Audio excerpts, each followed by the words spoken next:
శ్రీకృష్ణ పరబ్రహ్మణే నమః. శ్రీ గురుభ్యో నమః. శ్రీమద్భాగవత సంగ్రహము, చతుర్థ స్కందము. ధ్రువస్తుతి. ధ్రువుడు ఇంటికి తిరిగి వస్తున్న వార్తను తెలుసుకుని ఉత్తానపాదుడు నారదుని యొక్క మాటలను జ్ఞాపకం తెచ్చుకుని బ్రాహ్మణులను, మంత్రులను, భార్యలను, ఉత్తముని తీసుకుని ఎదురుగా వెళ్ళి స్వాగతం పలికాడు. కొడుకు తిరిగి వచ్చినందుకు సంబరపడిపోయి ధ్రువుని కౌగలించుకుని ముద్దాడి ఆనంద బాష్పవర్షం కురిపించాడు. ధ్రువుడు తల్లుల పాదాలకు నమస్కరించాడు. అన్నదమ్ములిద్దరూ గాఢాలింగనం చేసుకున్నారు. సురుచి ప్రేమతో చిరంజీవ అని దీవించింది.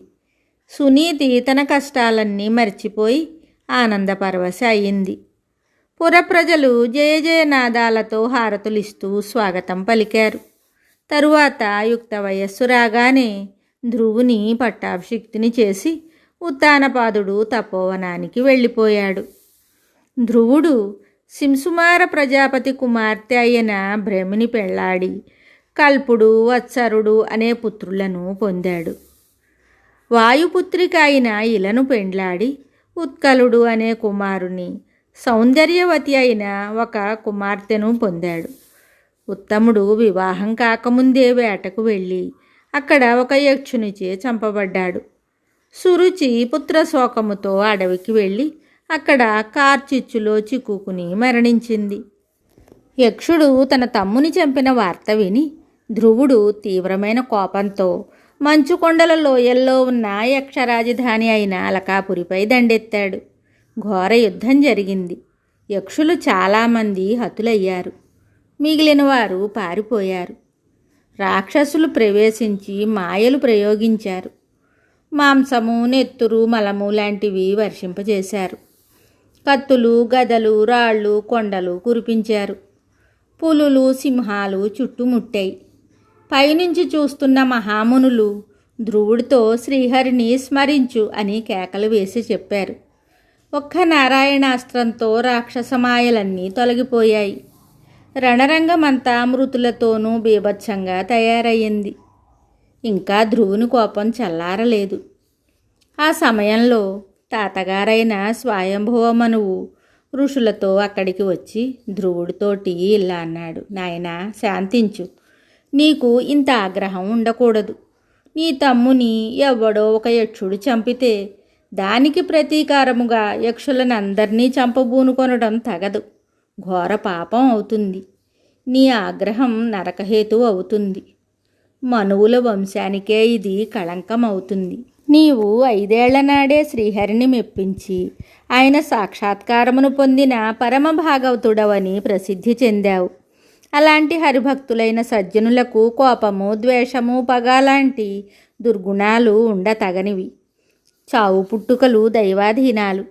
నీ తమ్ముని చావునకు అతని కర్మయే కారణము. ఆ యక్షుడు కేవలము నిమిత్తమాత్రుడే.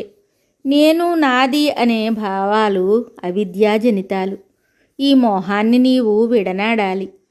ఈ నీ దుష్కృతం వల్ల నీవు రుద్రుని సోదరుడు, యక్షుల అధిపతి అయిన కుబేరుని పట్ల అపరాధం చేసిన వాడవయ్యావు.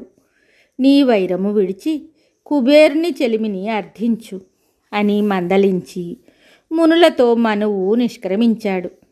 ధ్రువుడు పోరాటం విరమించి శాంతుడయ్యాడు. కుబేరుడు యక్షచారణ విద్యాధరాదులతో వచ్చి ఇలా అన్నాడు: రాజకుమారా, మీ తాతగారి ఆజ్ఞను మన్నించి విరోధాన్ని విడిచినందుకు సంతసిస్తున్నాను. వరమిస్తాను, కోరుకొనుము అనగా ధ్రువుడు శ్రీహరి స్మరణం తన మనస్సులో నిత్యము స్థిరంగా నిలిచేటట్లు వరమిమ్మన్నాడు. తథాస్తు అని భృత్యులతో కుబేరుడు నిష్క్రమించాడు. ధ్రువుడు అనేకమైన మహాయజ్ఞాలు చేశాడు. సర్వజీవులయందు తనయందు ఉన్న పరమేశ్వరుని అంతటా దర్శించాడు. దీనులను రక్షించేవాడు. ప్రజలను తన బిడ్డలుగా చూచుకుంటూ 26,000 సంవత్సరాలు రాజ్యపాలన చేశాడు. తరువాత కుమారునకు రాజ్యపట్టము గట్టి సమస్త భోగాలను విడిచి విరక్తుడై సర్వసంగ పరిత్యాగి అయి బదరికాశ్రమానికి వెళ్ళాడు. అక్కడ తన్ను తాను మరిచిపోయిన వాడై పరమానంద భరితుడై పద్మనాభ పాద పద్మాలయందు మనస్సును లగ్నం చేసి ధ్యానించసాగాడు. అప్పుడు ఆకాశం నుండి ఒక విమానం దిగి వచ్చింది. దాని నుండి 2 దివ్య పురుషులు దిగి వచ్చారు. వారు విష్ణు సేవకులని ధ్రువుడు ఊహించాడు.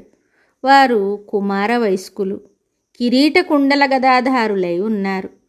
వారికి ధ్రువుడు సవినయంగా నమస్కరించగా నందాసునందులనబడే ఆ విష్ణుభృత్యులు ఈ విధంగా చెప్పారు: రాజా, నీకు మంగళమగుగాక. మేము శ్రీ మహావిష్ణువు యొక్క సేవకులము. ఆ స్వామి ఆజ్ఞ ప్రకారము నిన్ను ఆ భగవానుని దివ్యధామానికి చేర్చడానికి వచ్చాము. ఈ విష్ణు పదాన్ని ఇతరులెవ్వరూ పొంది ఉండలేదు. సప్తఋషులు కూడా దీనిని దూరము నుండే చూడగలరు. సూర్యచంద్రులు, గ్రహతారకలు దాని చుట్టూ ప్రదక్షిణలు చేస్తూ ఉంటాయి అని చెప్పి ధ్రువుని విమానం ఎక్కించుకుని పోతూ ఉండగా మార్గమధ్యంలో వేరొక విమానంపై పతివ్రతా శిరోమణి ధ్రువుని గన్న పుణ్యశీల అయిన సునీత ఊర్ధ్వలోకాలకు వెళుతుండటం విష్ణు పార్షదులు చూపించగా ధ్రువుడు ఆనందభరితుడయ్యాడు. ధ్రువుడు విమానంలో గ్రహమండలాలు దాటి 3 లోకాలను, సప్తర్షి మండలాన్ని దాటి ఆ పైన ఉన్న విష్ణుపదాన్ని చేరుకున్నాడు. విష్ణుపదం చుట్టూ జ్యోతిశ్చక్రం నిర్విరామంగా అతివేగంగా తిరుగుతూ ఉంటుంది. ధ్రువుడు చతుర్భుజ కిరీట కుండలాలతోనున్న విష్ణుదాసుల ఆకారాన్ని పొంది దివ్య తేజోమయమైన రూపముతో అక్కడే ఉండిపోయాడు.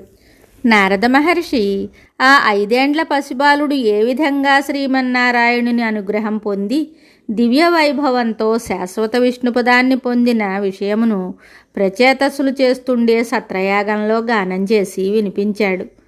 ఈ ధ్రువ చరిత్రమును వినేవారికి భగవానుని యందు భక్తి కలిగి సంసార క్లేశము దూరమవుతుందని మైత్రేయ మహాముని విదురునకు చెప్పినట్లు శ్రీశుకుడు పరీక్షిత్తునకు చెప్పాడు. మిగతాది తరువాయి భాగములో తెలుసుకుందాము. శుభం.